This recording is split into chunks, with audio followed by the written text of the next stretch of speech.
And welcome back, everyone. Welcome back. Hope you enjoyed that break. Again, we just wrapped up with Future versus Showdown, and now we have returned with his next series. We are diving into our first quarterfinals match, and spawning in the bottom right-hand corner of Golden Aura, we have the American Terran player representing Match Arena Esports. It is Future. And spawning in the top left, we have his opponent. We have the South Korean Zerg player representing CranKy Gaming. It is Dark. Here we go. Yeah, this is what, our third or fourth match of the night? Oh god, we've been working through quite a lot. But again, I do apologize for the stream going down earlier. Hopefully that does not occur again. And at least we didn't end up... At least it didn't end up missing too much there. Only a portion of game 2 between Future and Showdown, but now we're here in a fresh best of series. As, oh my god, we do have Future going for a CC first. Let's go. Meanwhile, we have a hatch pool opener out of Dark. Very interesting here. Very interesting. Okay, so very economic. We're cutting some corners here from Future. We are cutting corners. Likewise, Dark going for a gasless opener. With this should lead into eventual roach play. This can also go into a faster third base as well, because we're not wasting any resources, or we're not wasting any mining time on gas. So there it is. Third base is now soon to be on the way. So again, a very greedy opener out of Dark, gasless. Likewise, a very greedy opener out of Future as well. And this is what you do on Golden Aura. Basically, because this is a map very similar to Neo Humanity, for example. Because there are so many choke points, because these bases are so close together as well, it is very easy as a Zerg player to defend with only queens. Likewise, very easy for a Terran player to wall off and be defensive as well. So because there are so many defensive features of this map, you can cut corners and you can be greedy. So this is kind of what we expect to be seeing here on a Golden Aura, as Future is going for his racks into factory on the low ground. It is on the way.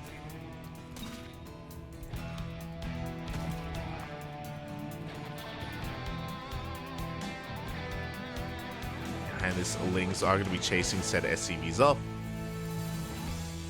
And we're getting into our openers. I'm curious if Future is going to be going for an add-on swap and going to be going for the Cyclone opener that has been quite popular as of late amongst a lot of the Terran players in this matchup. Again, just for map control. Ooh, as...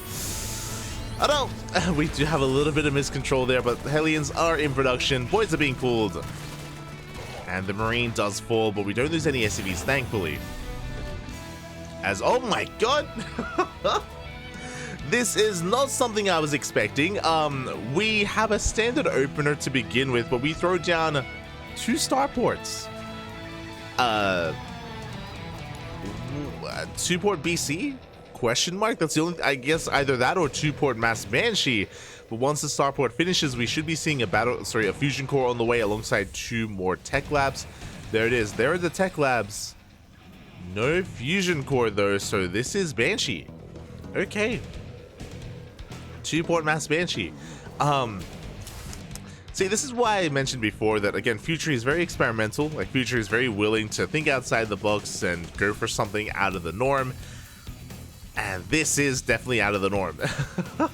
I'm ready for it, Bobby. I'm ready for it. Now, to wind it all back, remember, because Dark opened up gasless openers usually lead to roach play, either roach play or very heavy tech style, like rushing into a lair, for example. We're skipping link speed. So because Dark is going for a roach heavy composition, Mass Banshee is going to be ideal. Ideal against these roaches. Banshees are on the way. Cyclones are making sure nothing gets into the main base, that no scout is had. And yeah, this is a very interesting form of battle mech, Cyclone Banshee. There it is, Hyperflight Rotors on the way. We should be seeing Cloak Banshee as well. Again, 2-port Banshee, it used to be a thing, kind of.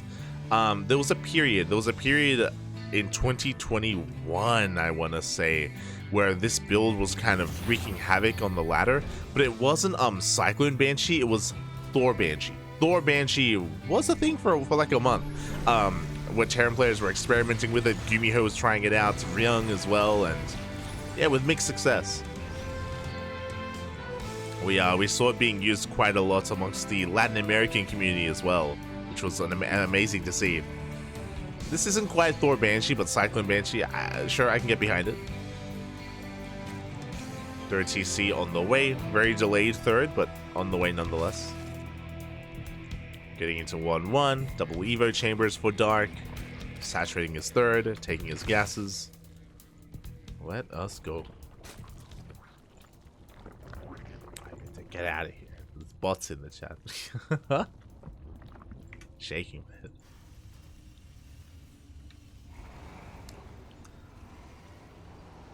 And there we go, we are just getting into, yeah, kind of a new form of battle mech here from Future. Just still amassing nothing but Banshees. What's interesting is that he hasn't showed his hand. Like, he has kept these Banshees close to the chest, and they have not been scouted yet from Dark. We're just amassing Cyclones, Hellions, and building up this Banshee count, hidden in the main base, waiting for the opportune moment. And now the upgrades are finished, and now we're moving out. Overseer will not come across the Banshees. They do intentionally avoid that Overseer. As how much anti-air do we have? We have 6 Queens. They are all spread out amongst these bases. Hatchery could be delayed. No, we actually avoid the hatchery. We go straight for the kill. There's no spores. No, there's no spores. The second Queen goes down. And now these Banshees are going ham in the natural base. The Roaches are going for a big counterattack. And can Future prepare in time? We get 17 drones, 4 Queens. We're going to get a 5th and 6th Queen as well. Back at home, what does Future have? He does have an army of Cyclones, and Banshees are arriving as well. I love that we're not wasting energy here on the cloak either. We go straight for the main. And we don't have to deal with the mineral line. We can go straight for the base itself. And there's plenty at home to defend. The hatchery is under threat. And it is going to go down. Future Dark, he's going for a Hydrogen, but it may just be too little too late. As the Roach army is barely an army at this point. He does get 10 SCVs, but he loses his lair. The drones, no! The workers, they go down as they try to evacuate, try to push in towards that natural. The Roach Ravager gets cleaned up, and Future, he defends back at home. He shuts down the economy. Dark is down to 35 workers. He's still just rallying Roaches across the map, doing what he can. But Future, he's not happy with one hatchery. He wants a second. He wants a second base, and he's going to get it as well. He's taking a lot of hits. He's on A move. He's distracted by this Roach counterattack. Ooh, the Banshees, they take a lot of hits. But the hatchery will fall. Dark down to 1 base economy. As more Roaches head towards the natural. Again, Dark is getting damage done, don't get me wrong. He is getting damage done here. But he's also being cleaned up. The Banshees, they do come across that other base. We have a 2-base economy for Dark against barely 3 bases here from Future. Now again, Dark at least traded with the army of Future. He was able to kill all the Cyclones and most of the Hellions. But Future, he isn't done. We're moving out with another squad, another pack of Banshees. It's going to be coming into Hydras. The Hydra den is a little bit exposed in the main base. We don't quite go for it. We're going for the Hydras themselves instead.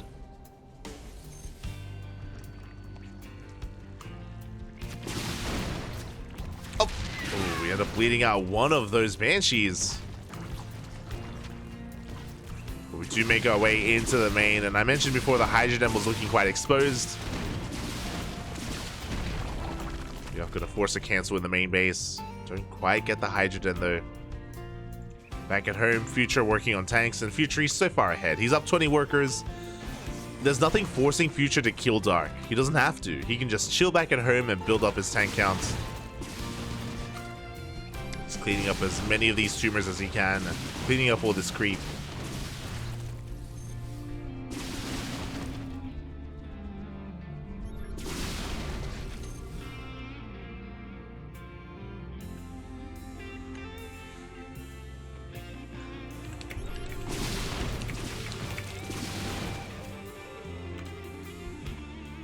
Has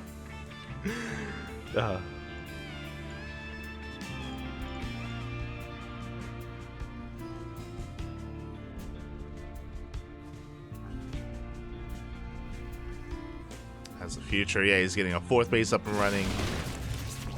Banshees dip in. Huh.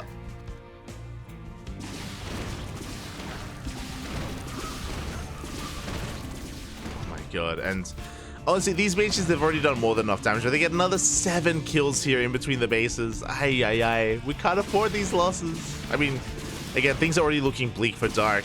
And they're looking even bleaker here. As here comes the main army.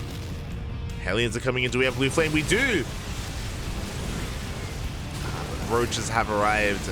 We don't want to throw anything away, but here come the tanks. Here comes the killing blow from Future. Tanks are slowly sieging on forward here. We do land a fungal on the tanks, but the tanks are not going anywhere anyway. And GG is going to get called. Future takes game number 1. GG. Oh my god.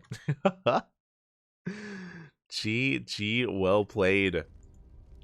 Future with a very cheeky build, going to port Banshee, banking up, hiding those Banshees for the entirety of that game until finally revealing his hand. And Dark was woefully underprepared. He had 6 queens, he had 0 spores, no hydrogen, very limited anti-air, and Future, he just went ham. GG, well played. And with that, Future, he does take the first game. Now, what does he have in store for us in game number 2? Oh boy.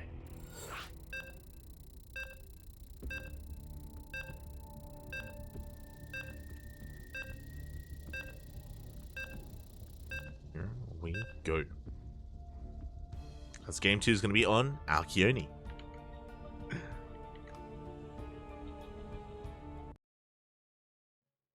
First time I see someone get banned here.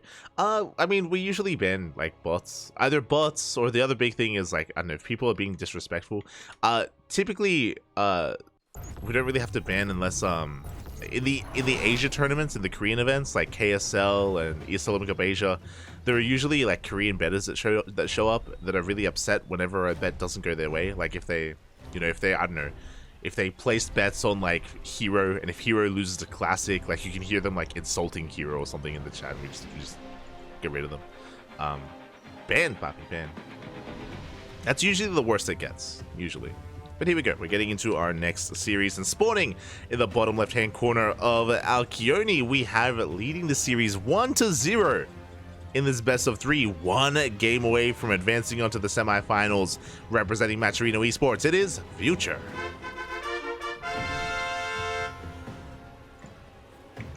And spawning in the top right, we have his opponent. We have the South Korean Zerg player representing Dragon Kaizi Gaming. Down in the series, we're going to fight back. It is Dark.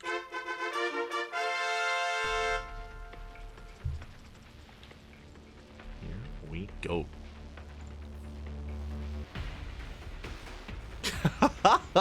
Future showing Clem how to play mech. True. Last night, Clem, he played mech twice, right? I think he played mech twice against Dark and didn't have the most success with it. To be fair, a lot of this did come down to the fact that Future was hiding those Banshees and successfully hid them until it was too late, until Dark just lost too much. He lost over a mineral line, he lost 2 bases, the natural and the lair, all of his queens. It was crazy. It was crazy how much Future was able to accomplish with his build. But it's Future we're talking about. He's got a lot of builds. He's got a lot of different things up his sleeve. And what does he whip out here in game 2? How does he approach Dark? As he does go for his SCV scout, confirms the hatch first. Hatch, gas pool, standard opener out of Dark. Future just making sure that that is the case. Oh, as he goes Marine first. Does go Marine first. He fans out his units. He is looking to hunt down an Overlord if possible. Actually going for, yay, 2 racks opener on the low ground. A delayed second rack, so racks expand into a second racks. Mass Marine. And the Marines are making their way across the map. They're going to be looking to delay the third. Up! And he's going to do it. Even if it costs this SCV its life, it may be worth it here as the hatchery does not quite get thrown down. Gets thrown down here on the left-hand side instead. So Future not able to delay any longer. As we have a third Rax in the main. This could go into 4 Raxes. Meanwhile, the Marines almost get caught out. Lings are going to be threatening that natural base, so the Marines, they race back home just to make sure everything's okay. SCV does confirm the third base taken. And it is a 4X. Very aggressive build here. So, again, we talk about 4Xs. Oh my god! There's a lot happening. So, Future's in a lot of trouble. This is a 4X out of Future. He's going to be building up an abundance of Marines. A massive amount of Marines here to hit a timing with Stim. But before Future can hit with Stim, before he can hit with this mass Marine army, Dark is going for a Bane bust. He has cut workers at 23. He's got a Baneling Nest on the way. He's making nothing but Lings here. And unfortunately, there's no Hellions and there's no Bunker. Because Future doesn't have a Reaper, he doesn't scout. He doesn't know what's happening. He doesn't see anything that's going on. The Bane bust is upon us. And Future, he has no idea what is in his future here, as Dark is getting ready for the bust. He's getting ready to end the game without a Bunker, without Hellions. I don't know how Future can defend against this. And here we go. The Banelings have arrived. They bust through the wall. Good control here, though. Good wall from these SCVs. As Future, he is going to be able to hold on to the ramp. Stim, though, is going to be denied. Big cancel on the Stim. Nice rewall here out of Future. And Future, he will hold. He holds, but he won't be able to hit his timing. Up, as we have another army rocking on in. The wall has been broken. Dark, he pushes in once again. Good target firing on that Baneling. As Dark, he busts into the main base. Combat shields will finish, but we need Stim, Poppy. He's going for it. As Future, he should be able to clean this up. We have more reinforcements coming in.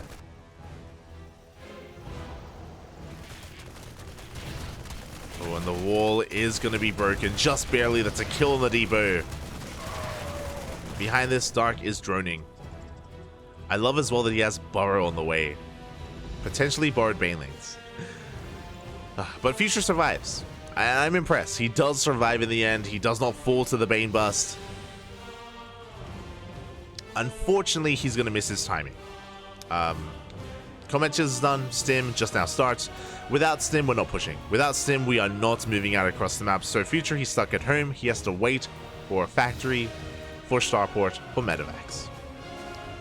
And because of that, Dark has enough time to resaturate his bases.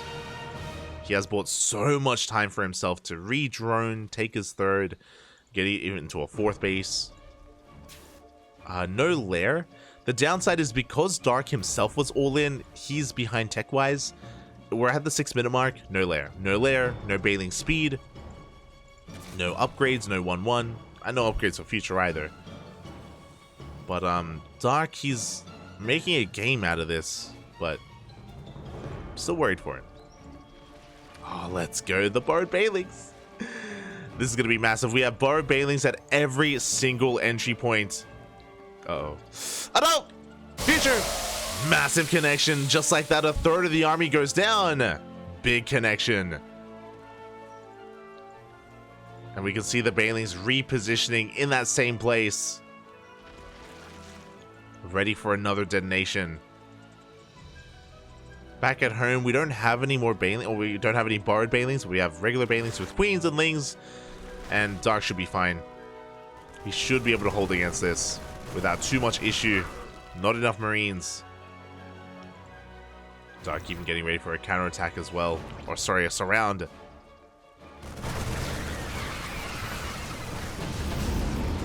Future, he does have to evacuate.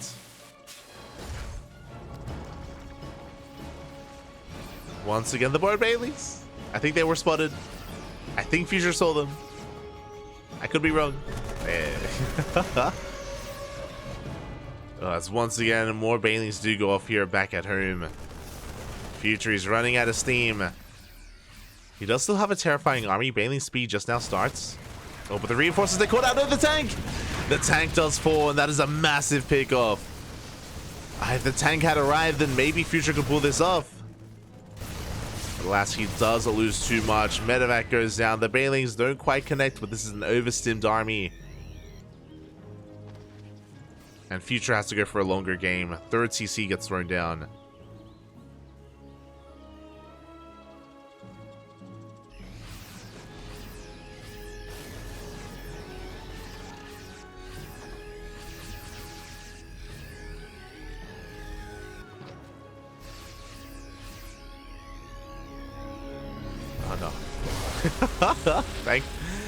Thankfully, we just getting ahead of time, and our Bailings are going to get cleaned up. And from here, Dark has more or less stabilized. He's up to 56 workers. He now has a 4th base on the way. 1-1. Bailing speed, he is catching up. Likewise, Future just now throws down his own engineering base for his own upgrades. This army is still looking quite terrifying, quite threatening. But with these rocks going down, Dark, he should be able to engage. And he should have enough here to deal with this. Oh my god, how many queens does he have? 10 queens! 10 queens, Patty. And here we go. We do have Dark coming in from behind, getting on top of the tanks. Good target firing on those Bailings, but alas, Future is going to get cleaned up. Dark had more than enough. And Future's becoming a little bit wasteful with these attacks. He does need to calm things down a little bit, back off, and establish his own bases back at home.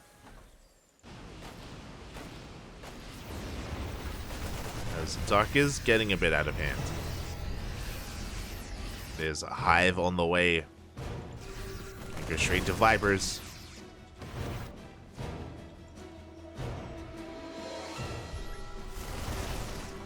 Can go straight into Ultras even. Oh. So you have a massive link counterattack, a surround on these Marines. Oh, they're friendly fire from the tanks. As the SCVs are under threat, and we don't get too much economic damage done, but damage nonetheless. We clean up the Marines, and Future's still struggling to come back. He does spot the Hive. As he comes back in. More SCVs going down. The Liberators, they are accomplishing some counter damage here. 8 drones. It is something.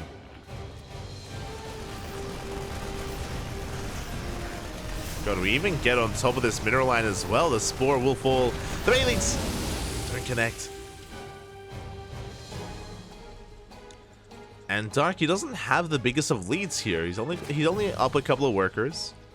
He does have 2-2 on the way. Armory still in production here for Future.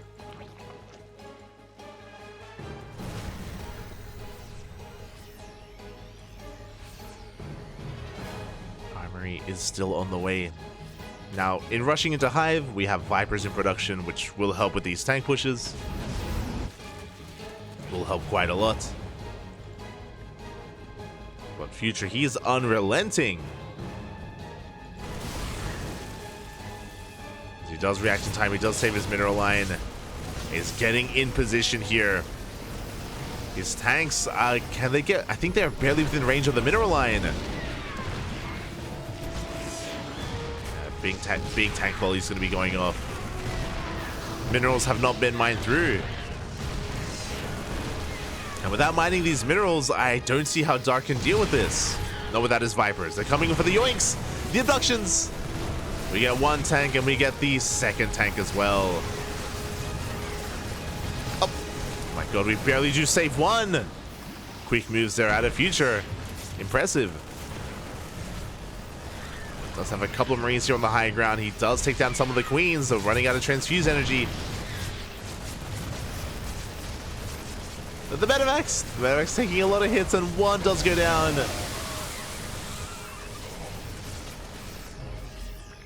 But this was not an efficient trade out of Dark. Oh, and Dark, he even lost both Vipers in the process. Really good target firing out of Future as he does dive into the main, but there are Lings waiting. We'll have to back off, but we have reinforcements on the way. This time, no tanks. This time, Widow Mines instead. There's that Ultra Cavern that we were talking about. Ultra's in production, or soon to be in production. The mines!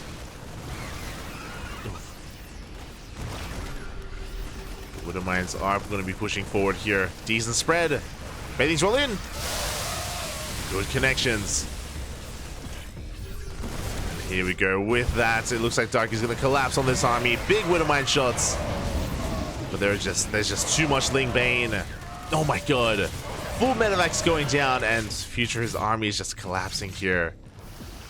He had a strong force, don't get me wrong, but Dark just cleans him up.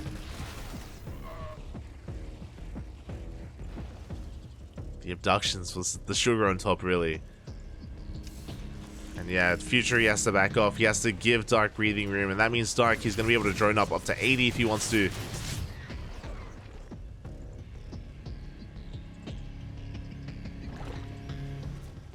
There it is, 3-3 on the way. Dark getting up to 3 base saturation. Now he's going to be droning up even further, and Future, he's stuck at home. After losing all of that army, all that supply, he's stuck here back at home.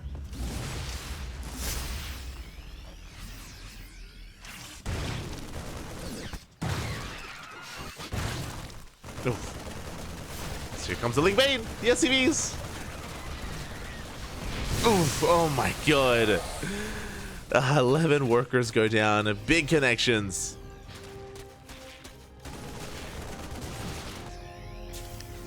It's been valiant here from Future. Very impressive. But the edge that he had isn't quite there anymore, and now he's going up against Ultras, and he doesn't have Ghosts. There is no Ghost Academy, no Liberators. Nothing to answer all of these Ultras. He's got a couple of Marauders, which do help. That is true. But again, not the best answer.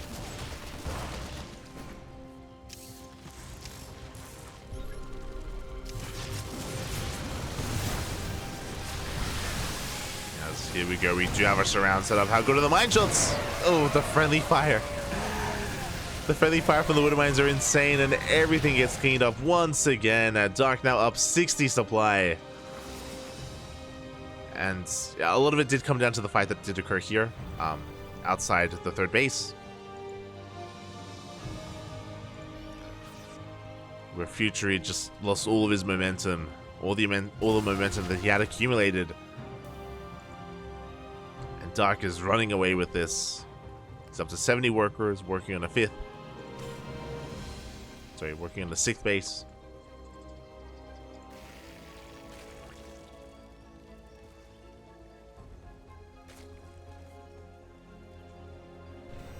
And as I mentioned before, like, there just isn't really an answer to these Ultras that are on the way. As Dark has now maxed out. Oh, even baiting out these mine shots. And there's nothing else stopping this army from rolling on in. We do have a lot of Widow mines. Oh, decent connections here on these Lings. Just run our way through this. Clean up all those mines. We can just back off, rebuild, remax, and go again.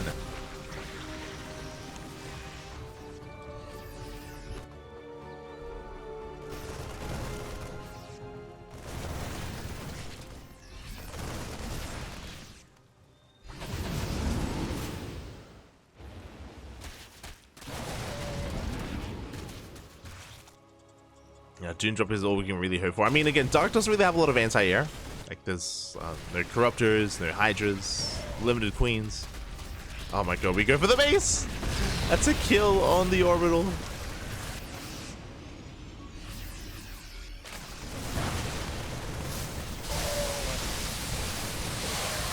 Here we go, we do just roll on in. GG gets called, there's just too much, and Dark does fight back in this game. He ties up the series 1-1.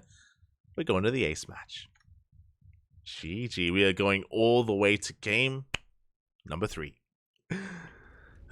Again, this was an intense start to the game, if you remember. Very intense start. But we are going the distance. And we have our map. Meanwhile, it looks like we have some other updates as well. Looks like Max Pax did take down a Trigger 2-1. Likewise, Bjorn took down Wayne. And we already have our next series, actually. Okay, there's a lot happening. It looks like everyone is coming together. All the casters converging here because every other series has concluded. In the lower quarterfinals, Bjorn 2-0'd Wayne, MaxPax 2-1'd Trigger, and MaxPax 2-0'd Bjorn. MaxPax is already waiting in the grand finals. Meanwhile, Clem 2-0'd Hero, and Clem is waiting for the winner of this series. And then from there, we go into MaxPax. Okay, so 3 series left. 3 series remaining before the end of the broadcast. And here we go, spawning in the top left-hand corner of Hard Lead. We have the American Terran player representing Macherino Esports. It is Future. And spawning in the bottom right-hand corner, we have his opponent. We have the South Korean Zerg player representing CranKy Z Gaming. It is Dark.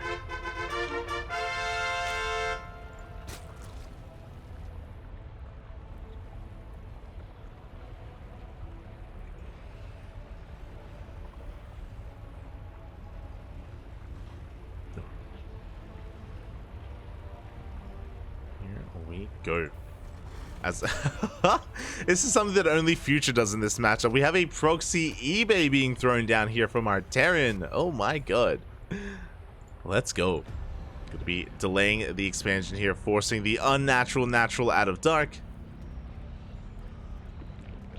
Is going to be thrown down. And yeah, this is just a really unique dynamic here that we don't often get to see. So Dark is going for a hatch gas pool opener here, forced to take a really awkward base, and we'll see how Future can take advantage of him as he's going for a standard Rax on the high ground this time. Okay. Very interesting. Again, for those curious, I don't know if this is worth it. I remember having a discussion with Asher, and we were trying to theory craft.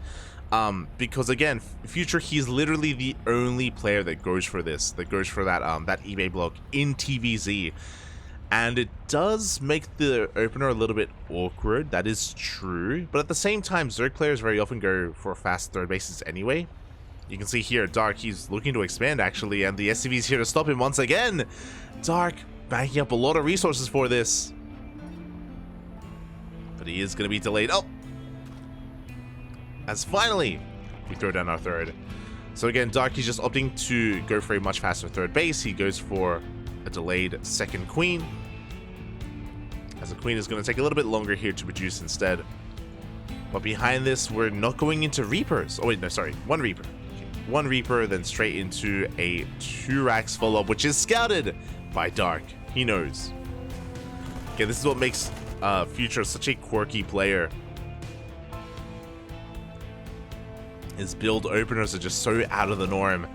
But the Reaper going to be dancing between the bases, looking for any stray drones. Doesn't find anything yet. As the queens are on the way, Lings as well. Dark doesn't expose himself.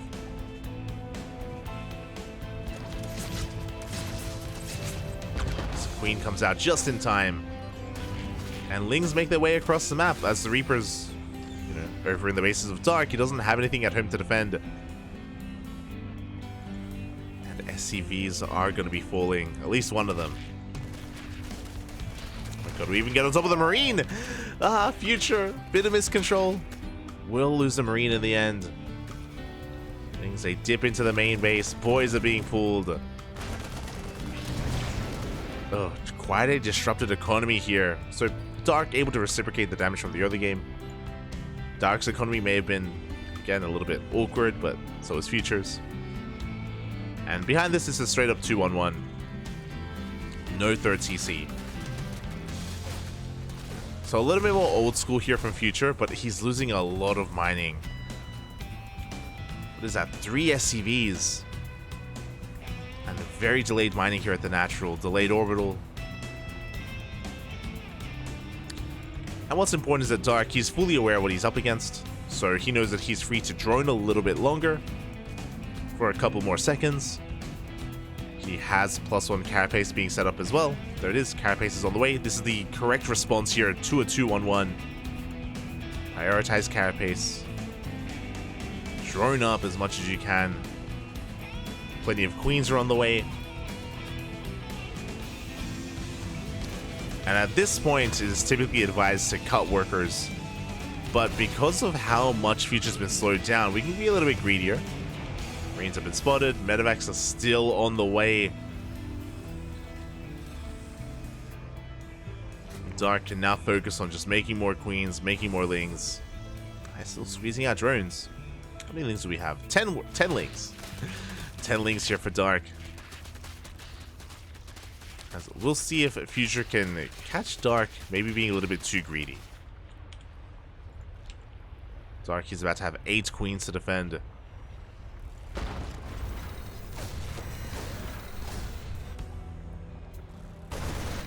Yeah, ling production on the way.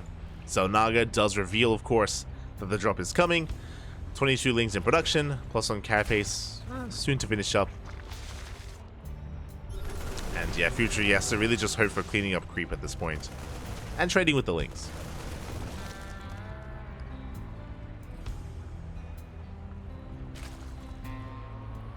Yeah, he will have to pull back behind this. This is actually the beginnings of a 2-base all-in. 2-on-1 was fine, it was normal, but I think I appreciate this out of Future just because of his really rough early game. After taking so many losses and after this 2-on-1 had been so heavily delayed, I think macroing is going to be very difficult. Oh no! God. So we almost lose the medevac. But I think macroing from here is going to be a little bit too difficult to get into a third base and resaturate our bases. We throw down a third Rax. We are starting tank production. Still no third TC. 2-base all in. I mean, I say that. We could throw down another Rax, to be honest. There's a lot of Marines to go down. Future, he's bleeding out too much. Bleeding out far too much behind this Dark. He's taking a 4th base, getting a macro hatch, working on +2 and bailing speed. As long as Dark doesn't drone up too much, he should be fine. He even collapses on this army. Not the best trade from Dark. Without Bailings, you can't really fight Marines like that, so he does lose a lot of lings in the process, a little bit overly ambitious from our Zerg player. But regardless, I don't think Future has enough to break through the queens. Yeah, the line of queens are just looking a little bit too strong.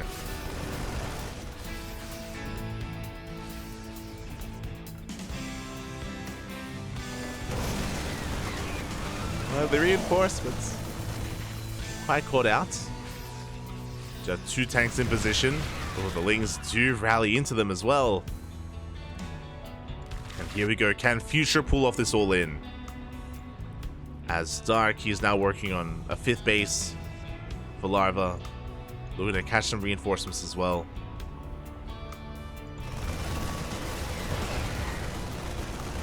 They're setting up for a surround.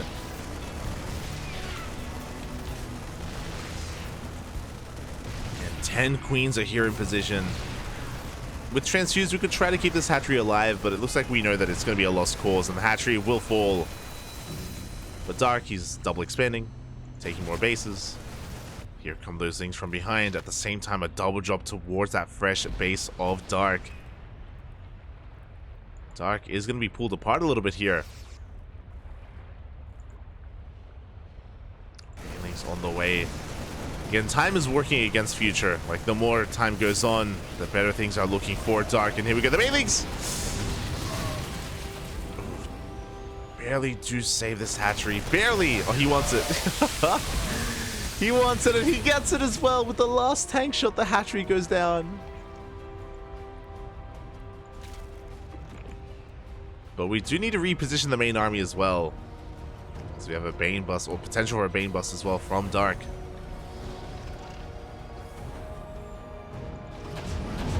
Here we go. It looks like from this triangular third, we go straight into the main, actually. Uh-oh. Dark, he's got to make a choice. Does he come back home? Or does he commit? Liberators are on the way. These medevacs are very low. We barely escape. Yeah, Marines, they are barely in position, but there's just too much Ling Bane. The tanks are going to go down. And a good cleanup here from Dark. And Future is just bleeding out a little bit too much. It's running out of steam, but we have so much Ling Bane and Dark. He can just chase us down. Even off of creep. We got a full surround. He collapses on the army, and that is going to be it. That's going to be everything that Future had. Good juggling here, but the tank count is reset. The Liberators went down. And Dark is held. Things were a little bit scary for a while. Not going to lie. Things were terrifying, but alas. Dark, he will hold. He will survive. And he's looking for another rematch. He's looking for another series against Clem. GG gets cold, and Dark will take down Future 2-1, surviving the 2-base all-in. GG.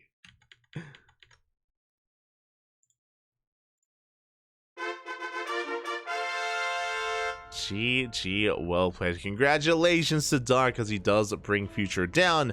But a shout out to Future because he did well for himself. He was able to forced Dark into the ace match, made him bleed, and looked good as well in game number 1. So hope Future isn't too upset about his performance. And again, shout out to Dark for overcoming that in the end and, you know, maintaining control of his sanity, because that was a crazy series. GG, well played. And I did mention before that, you know, we did have some updates in the bracket. We may as well go over some of those updates as well.